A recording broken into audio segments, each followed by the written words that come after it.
Welcome back to Counter-Strike Weekly, the show to keep you up to date on new developments in the CSGO community and the professional scene, and bring you top plays and funny moments every single week.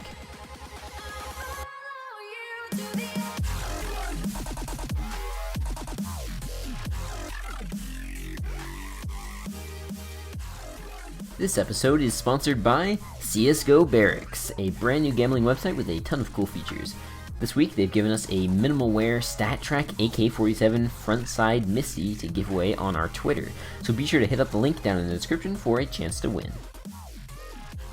Fugly has left the NA team CLG, or possibly been cut. We don't really know much other than the fact that he's gone.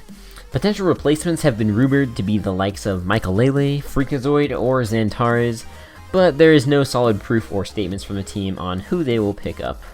Tabson has left Penta Esports, and that's all I have to say about that. Tempo Storm has kicked their coach/analyst Peacemaker. No reason is given, but the team has been performing extremely well recently, so it's not apparent whether Peacemaker had any impact on the team's recent rise to success, or if he was just a useless bystander. Luminosity beat G2 in an intense best-of-5 to win the ESL Pro League Season 3 Finals in London, earning the lion's share of the $512,000 prize pool. An interesting point is that Luminosity are now only about $20,000 short of breaking the record for most prize money earned in a single year, set by Fnatic in 2015. And for the top story of the week, there's been tons of controversy about the new World Esports Association, or WESA, a super sketchy new org created by ESL with the goal seeming to be to monopolize the CSGO professional scene, and possibly esports in general, by buying out many of the top teams and making it so that they are owned by the org and can only play in ESL events. It's pretty complicated, and although they specifically say in the press release they want to make the org transparent, everything in the article is basically buzzwords and bullshit and really doesn't explain very well what WESA really is. Right now, all we can do is speculate that it will be very, very bad for CSGO's professional scene, and hope that most teams will boycott it until it becomes irrelevant. But that's it for my segment this week.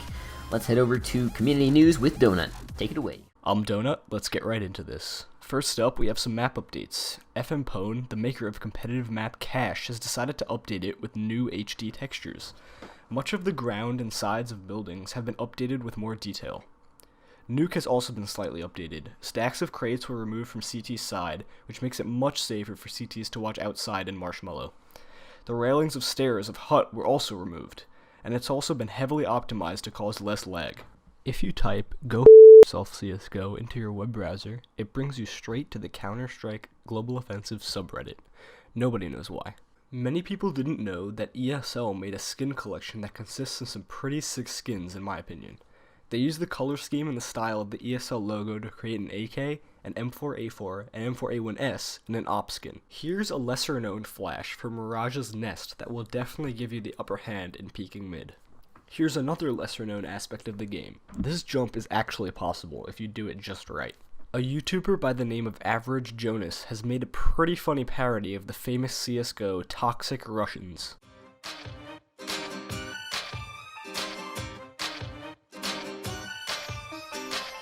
Comrade, can't you see? I'm Ruski. I don't want to win, I want you to hate me. I'm sorry, but this game is over. You can't do anything when I team kill. If it make you sad, go cry to Dr. Phil. I told you, this game is over. You've been reported for griefing and then you will receive a ban for 1 Rush month. Good job. is my plan, and I do it every round. That's all for this week. Next up is Infinity with the top pro plays of the week.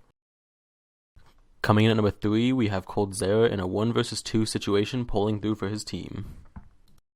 Connecting, Cold will take him out, and it's back into a 2-on-2 jump shot with the AW from Smith inside the smoke. The flank coming out from Body as well, and he's got a clear shot taking out Fallen. It's all on Cold here, 1-on-2. They need this to close out the map, and Cold spraying, not quite connecting yet. There's so much time on that bomb still left, and G2, they're just going to move up together here, trying to see if they can get a little bit of teamwork in. Cold getting close, there's the one shot, he sprays. Oh, he's out! Comes out with the pistol instead. He's got no HP, and Body moving closer. Cold, he can't. Oh, there's the shot.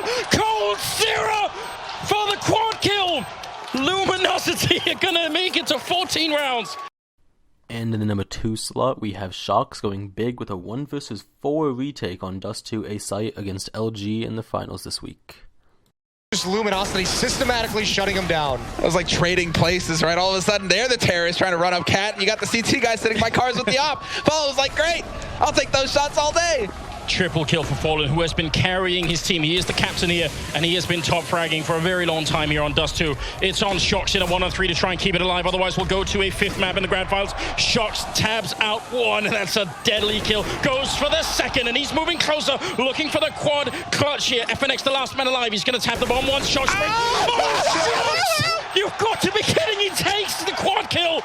And that is And for number 1, once again we see Sharks in yet another 1 versus 4 retake, this time on Inferno and with a little more pressure as this round single-handedly keeps his team alive in overtime.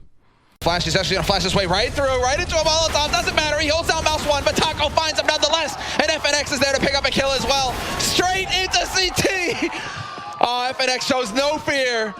And now it's down to Shoxy and RPK in a near impossible retake. Look at how low Taco and FNX are, but they are in a 2-on-4. That bomb plant just going to go through with 7 seconds left. And now PK, he needed that kill. They're doing so much damage, but Luminosity are staying alive here. And this retake is almost impossible, and they're just holding strong. Luminosity, they're not showing themselves. They're not giving them any opening. RPK pushing into the back, and he goes down to Cold Zero. It's all on Shox. He picks up 1 and goes back for more. He has no grenades. Luminosity in overtime here, looking for the shot. Shox can pick up 1 more. Triple for him. Oh, he gets the quad kill. Are you kidding me, Shoxy? He gets every single one and keeps the dream alive. One of the maddest retakes I have ever seen. Welcome back to some more fails of the week. I hope you guys really like these low quality image. Infinity is really good at making logos, isn't he? Coming in at number 3, we have eating an incendiary grenade.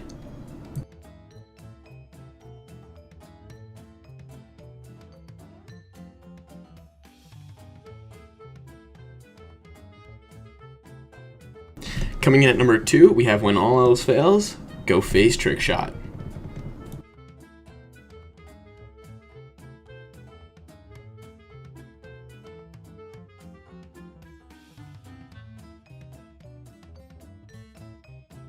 And finally, coming in at number 1, we have the silver pre-fire.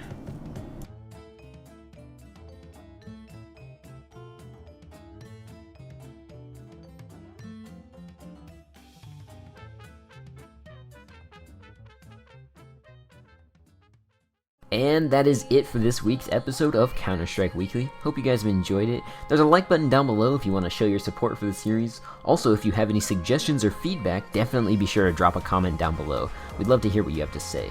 There's going to be lots more great content coming soon, so be sure to get subscribed to the channel.